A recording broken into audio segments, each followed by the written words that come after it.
Welcome to the Business of Apparel podcast. This is the place to learn how to start and scale your own apparel brand and fill it with loyal customers for years to come. I'm your host, Rachel Erickson, owner and CEO of Unmarked Street, and I can't wait to share this episode with you. Welcome back to the Business of Apparel podcast, where today I'm going to walk you through how to create a line sheet for your apparel brand. Now, a line sheet can be one of the most important spreadsheets and one of the most used spreadsheets that you are going to have as you build your apparel business. You're going to want to be looking at all of your numbers on a very consistent basis. You're going to want to be doing planning in there. You're going to want to be doing costing in there. And so this is a really, really important tool for you to have in your arsenal when you are building your apparel brand.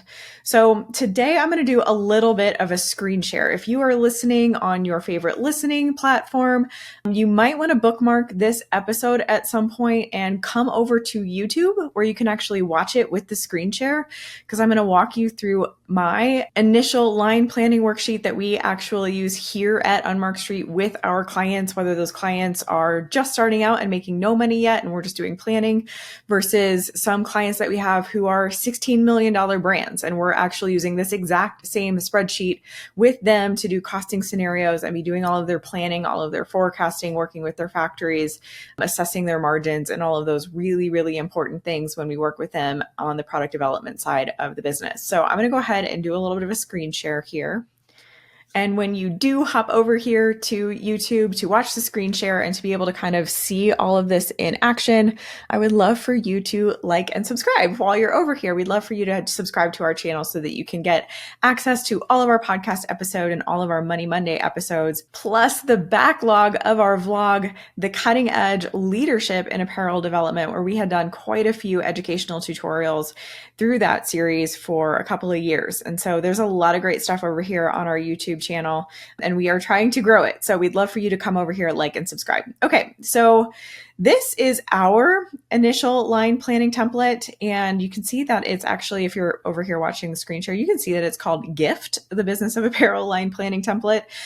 We are going to give you a link, and if you want this template as is, we're going to gift it to you today because you are a podcast listener, and we love our podcast listeners. This just means the world to me that you're here listening. So what we're going to do today, we'll get you that link near the end, but what I want to walk you through is how this is all kind of built. So in column A, we're going to go ahead and take a look at, so right here in column A, we just want to be putting our style name into our line planning spreadsheet. And this is something that as you go through, let's say you decide to join our membership, I'm going to give you a whole bunch of information on how you should actually be naming your product. And if you go back a couple different episodes through the podcast, I did an entire podcast episode on naming your product as well.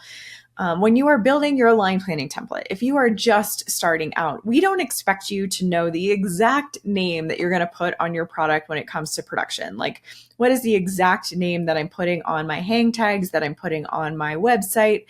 If you don't have that exact name yet, it's okay to use placeholders here while you are just building out this initial line planning sheet. What you're trying to do here is get to a set of numbers so that you can start to be planning and budgeting for your line before you start to do anything else. And the reason we really want you to do budget first, we're seeing this a lot in our community where people are putting a hold on the design and development process to look at their numbers first. And it is having a massive impact on their business, because instead of diving right in to, say, designing and developing 5 different styles that they really, really wanted to make for the beginning of their brand, they wanted to launch with this 5-piece collection. They're putting the numbers on paper first, interviewing manufacturers, understanding what their minimum order quantities are, understanding what their target costs are, understanding how much money they're going to need to pay for that invoice up front. Putting all of that together is helping them understand if they can even afford to make those 5 products, or do they need to take it down to 2 or 3? And then what kind of negotiations do they need to have with the factory to make sure that they can afford their first inventory purchase? And a lot of the people in our community really want to be at a place where they can start with something manageable, right? Instead of having to get a ton of business loans up front or try to find investors or partners or someone to give you a whole bunch of money, they want to be able to start with a small amount that they've saved to start their brand, and then let the profits of their sales, once they get that inventory in, start to propel them forward, start to help them grow. And that's kind of the business model that we are setting up for our clients and for our community. And so by doing the budgeting first and by doing a line plan first and knowing all of your numbers, you're not going to waste your time or your money or your resources designing and developing pieces that you don't actually need upfront or that you can't even afford upfront. And so by doing this, it saves you a ton of time, and time is money in business. So that's why we want you to be doing this first. And that's why I say here in column A, if you don't have solid, like, this is what my name is going to be in production type names yet, this is not the purpose really of this line sheet. Naming will come a little bit later. We want you to just put a placeholder in so that you know a little bit of what you're talking about here. So that's why in column A here, I'm just talking about a jersey, a pant, a t-shirt, and some tights. So that's in rows 2 through 5. I'm just putting like a generic style type in here, and eventually I'll replace it with its true style name. In column B, COO here stands for country of origin. Now, this is just helping me kind of track what it is that I'm going to actually want to do in the way of manufacturing. So let's say I'm talking to a manufacturer in Vietnam, and we're going to actually correct some of these duty rates that are in here. We were clearly playing with this at one point, and we want to make sure that we correct these. But let's say we had a manufacturer in Vietnam, and we were wanting to work specifically with them on all of our different styles going up front. And that's what I recommend. I do recommend that you not try to spread yourself too thin in the way of hiring many manufacturers up front. Diversifying your manufacturing base is something that will come in time. But what you want to start doing is kind of building relationships, having a solid foundation with a key manufacturer that you start with up front. So again, we're going to say that this manufacturer is in Vietnam. I know right now, for better or worse, there is a 46% tariff on Vietnam coming, and there has always been a 32% duty rate on a jersey made from man-made fibers coming from Vietnam. So when I add the 46% new tariff that is coming down the pipeline from Vietnam, plus the 32% that's always been there, my duty rate percentage, which goes into column C, is going to actually be 78%. Now, this is why you can see all of these additional tariffs that are being added to our original customs and duty fees that have always been in place. I mean, not always, but for decades have been in place for our products. This is really blowing some people out of the water. Like, having these additional very, very high percentages added to their import fees is becoming really, really hard for brands to absorb. And so that's why we here in the US, as these tariffs continue to be negotiated and are threatened to kind of be at these high percentages, it will cause these brands to have to raise their prices. Otherwise, they will not be able to stay in business. Their margins are going to be too poor and they won't be able to really move forward as a business. They'll have to shut down. So in order for them to be able to survive what's going on right now with these tariffs, we should anticipate seeing increased costs. So as I go down the line here, let's say this pant is actually made with a water resistant coating. So I can get a water resistant pant duty rate here, which is 7.1%. And then I'm going to add that to my 46% tariff. And so now my duty rate for this pant is 53.1%. A t-shirt, I believe, is 16% if I'm making it of natural fiber. So let's say I'm making a cotton t-shirt. So we're going to do 16 plus 46 here, and that's a 62% rate. And then tights, I do believe are 26.8%. That's the base. So 26.8 plus 46, because we're adding that tariff again. So now I'm at 72.8%. And I know a lot of those percentages off the top of my head because I've been doing this for a very, very long time. I've been making a lot of different products. So when I'm looking at the original base duty rate, I know a lot of them because I've had to become really well versed in this area of the business. If you aren't well versed, there are a couple different resources that you can go to. I'm going to actually move to a different tab here. So you can go to the Harmonized Tariff Information website from the US government. And so what you can do there is do some research on what actual classifications and codes that you are going to need to use. Just if you do go to that website, know that there is a lot of information on it. You are looking for section 11, chapters 61 to 62, which will cover your apparel goods. Okay. So now we've filled out column A through C using your style name. We've put in our country of origin just to help us realize what duty rate percentage we want to put in. Are you sick of being stuck on the sidelines of the apparel industry and you just want to be put in the game? Then join our 100% free workshop, Secrets Behind Billion-Dollar Apparel Brands, and learn the strategies, tactics, and secrets used by the most successful companies in the world. We'll cover everything from setting your brand standards to big brand line planning and executive level processes. In this workshop, you're going to learn how to name your target customer, rationalize your line, calculate product margins, roll up your revenue, and see potential profits while figuring out how to build a unique calendar for your brand. You're going to learn that and so much more. Are you ready to take your apparel business to the next level? Sign up today and use code PODCAST for a 10% discount on the full Business of Apparel online course or any of our mini courses after the workshop.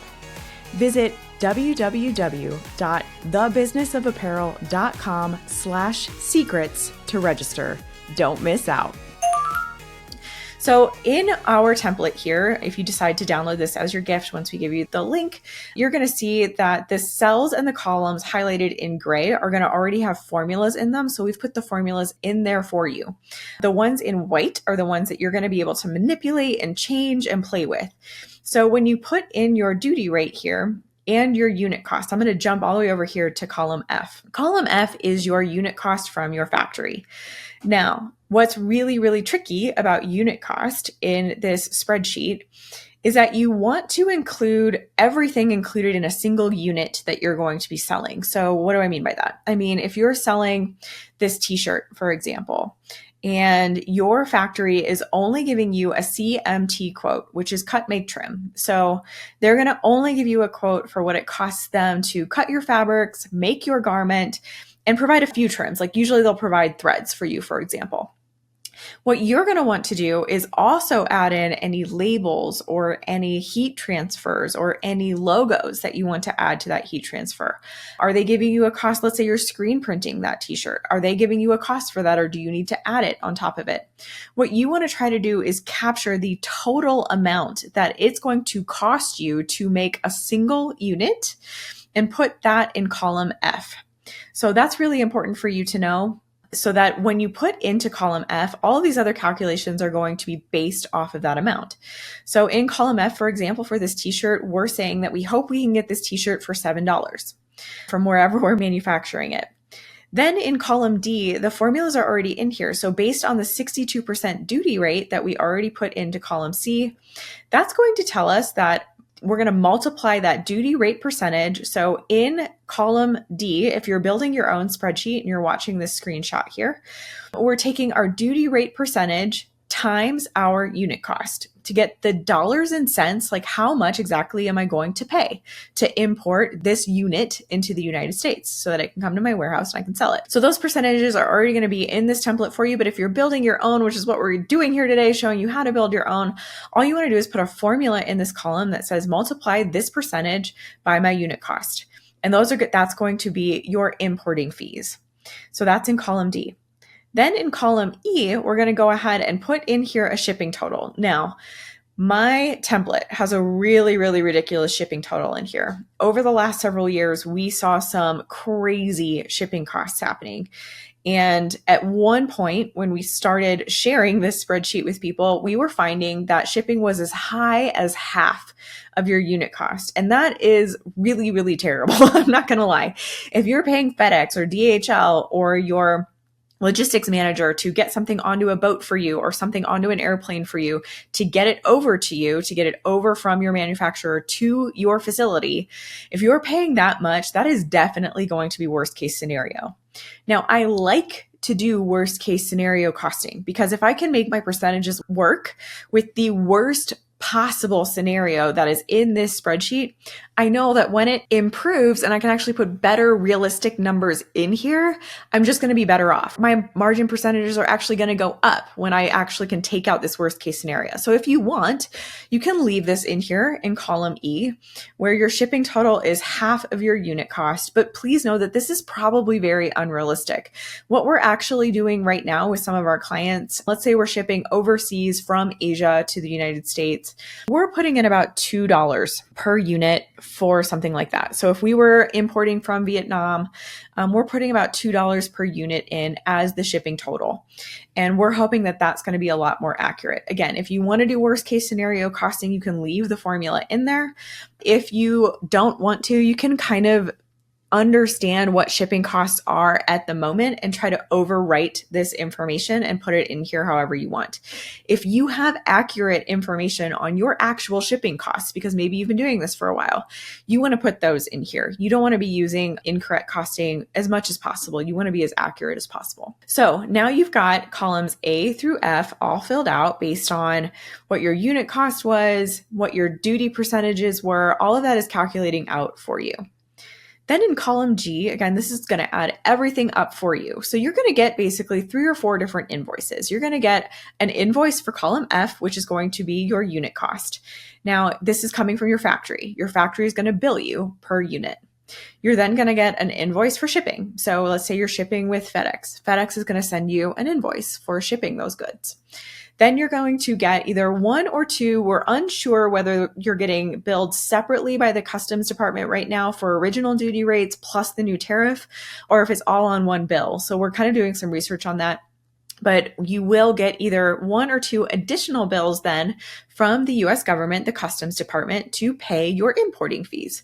So when we add up those invoices that end up being in column D, E, and F per unit, you're going to get a total cost per unit in column G. So again, if you're doing the formulas yourself, you're just adding up columns D, E, and F, your import fees, your shipping fees, and your unit cost fees to get a total cost. Now, this is what we call a landed cost in the industry. We call that your landed cost because it's landing in your warehouse or at your shop or in your apartment, and you're going to then unpack all of those goods and sell them to people and package them up and sell them back out. So that is your landed cost. In column H, you can then start to play with what you want to sell that garment for. Now, a couple key things here.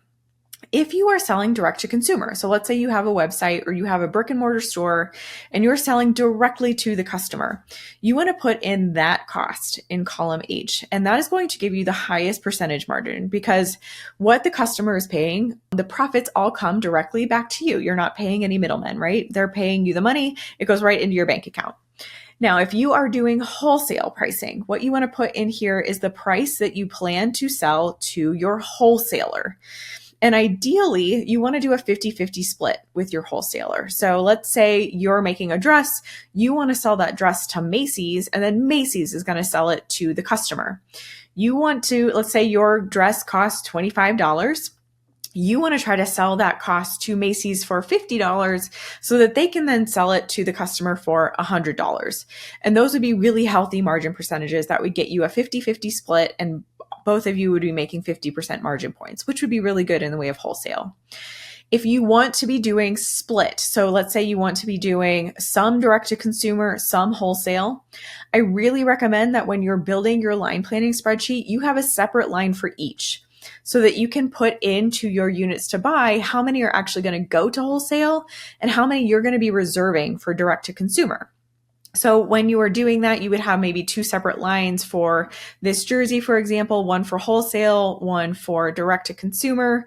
And then you could go ahead and put in your direct to consumer price in the first row. You would then put in your wholesale price in the second row. And usually wholesale price is half of your retail price. So that's an easy way to kind of understand what you would want to put in here in your retail price. Now, what I can show you if you're watching the screen share here is that as we play with these retail price numbers, you can also then see how your margin calculates out. So let's say we're going to raise our retail price from 125 to 150 here.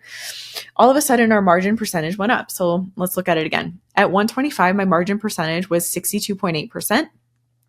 If I go back and I change it to 150, now my margin percentage is 69%. So that is very nice. That is a much better margin percentage that we're actually going to be able to gain from this piece if we're able to raise the retail price $150. Now, retail price is a little bit tricky, right? You want to be doing some competitor research. What are other brands selling very similar items for? You don't really want to price yourself out of the market unless you're positioning yourself as a luxury brand.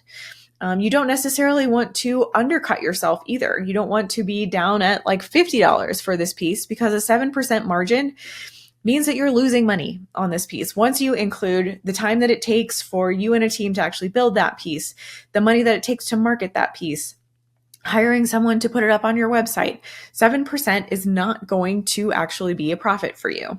So what you want to see here in your margin column when we calculate all of this out, I'm going to put this back at 125, is that you want to see margins for direct to consumer typically around 65 to 75%.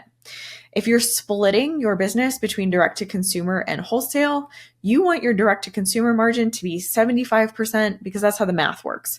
If you're a 75% direct to consumer margin, you'll easily be at a 50% wholesale margin. Super healthy.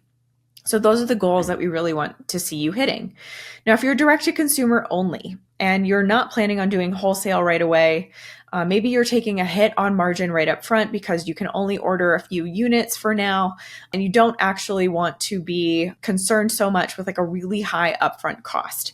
That's something that you can definitely do while you're kind of planning out your business and you're kind of working through all of those different details, making sure that you're not spending too much upfront, putting yourself in too much debt. That's also really, really important.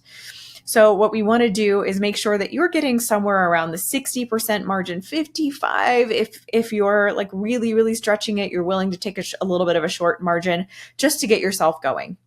That's what we want to see on your spreadsheet in column I. Now, again, if you are building your own spreadsheet here, what you're going to be doing is the formula is going to be in parentheses, your retail price minus your total cost, that's in parentheses, and then you're going to divide that by your retail price again. And that's going to give you your margin percentage. And so that's how you can calculate that out in your own spreadsheet. Now, next in column J, you're going to put in how many units you plan to buy of this piece. So this is going to come down to your MOQ with your factory.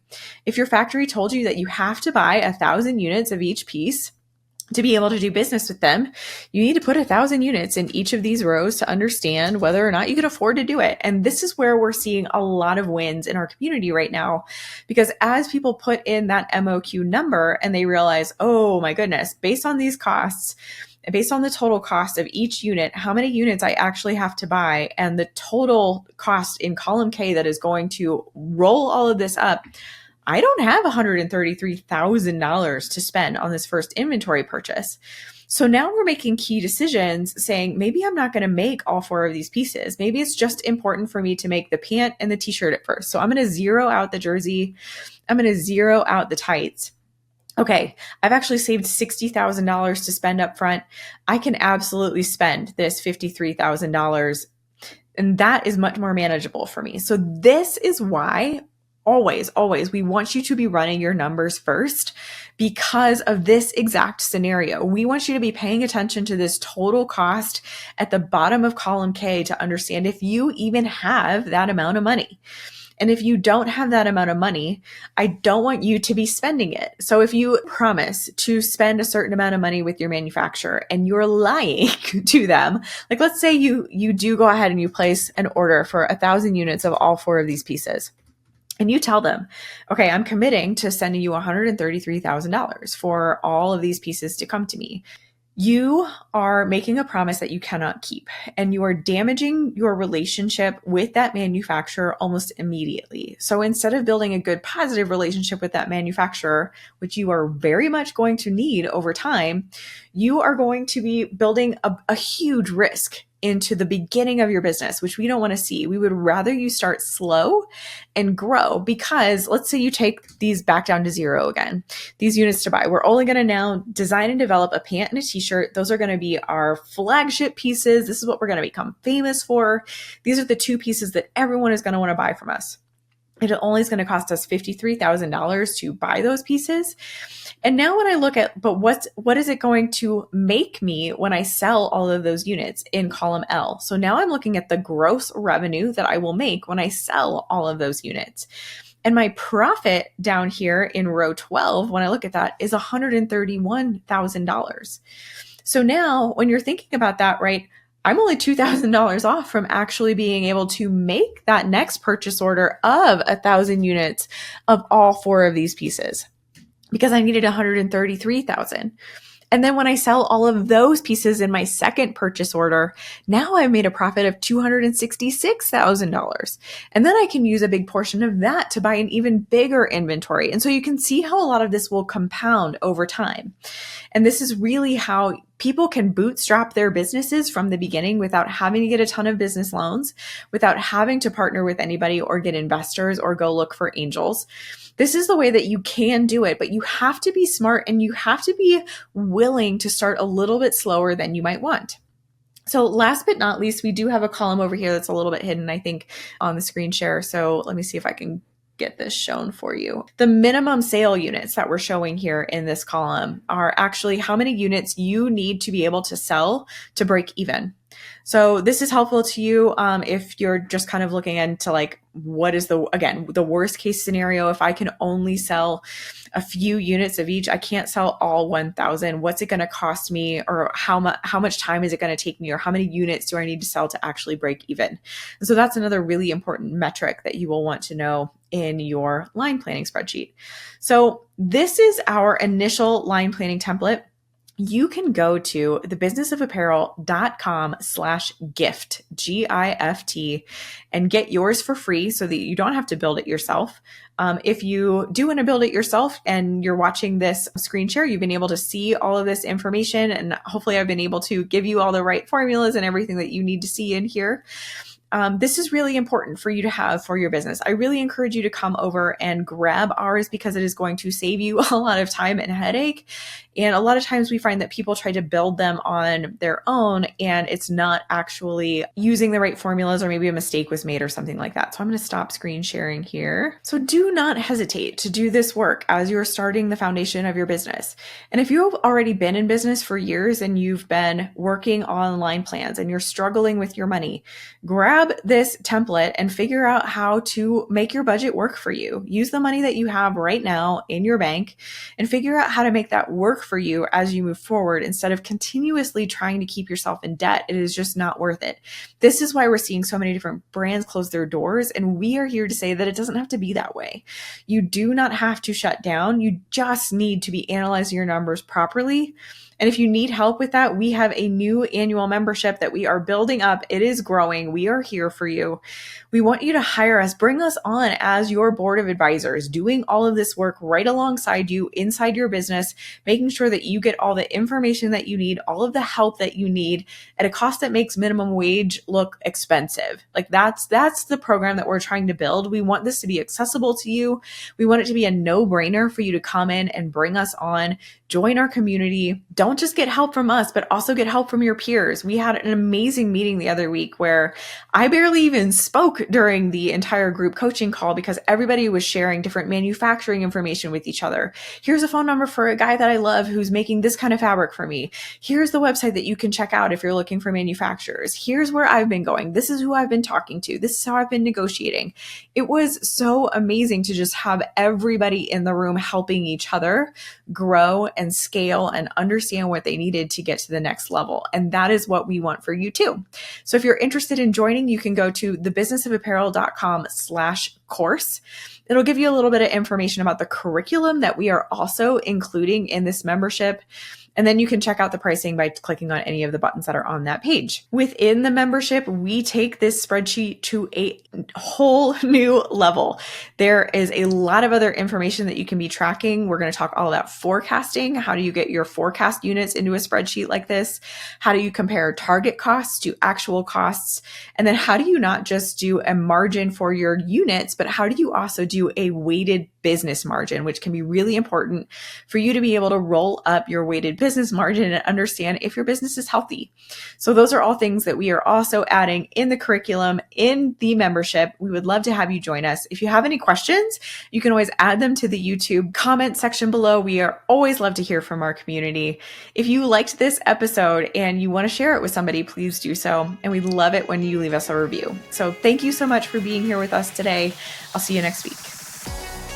Thank you so much for listening to the Business of Apparel podcast. I would so appreciate hearing your thoughts on the show. And if you know someone who could benefit from it, please share it with them. My biggest desire is to help other apparel professionals understand the nuances of our industry so we can all work toward making better product for a better world.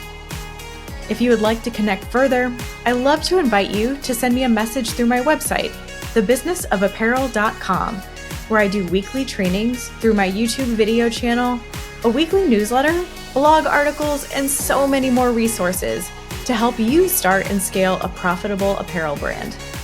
This podcast is produced by Box 7 Media, who I cannot speak highly enough of. If you're looking to start your own podcast, you can reach out to Jeremy at Box 7 Media on LinkedIn anytime.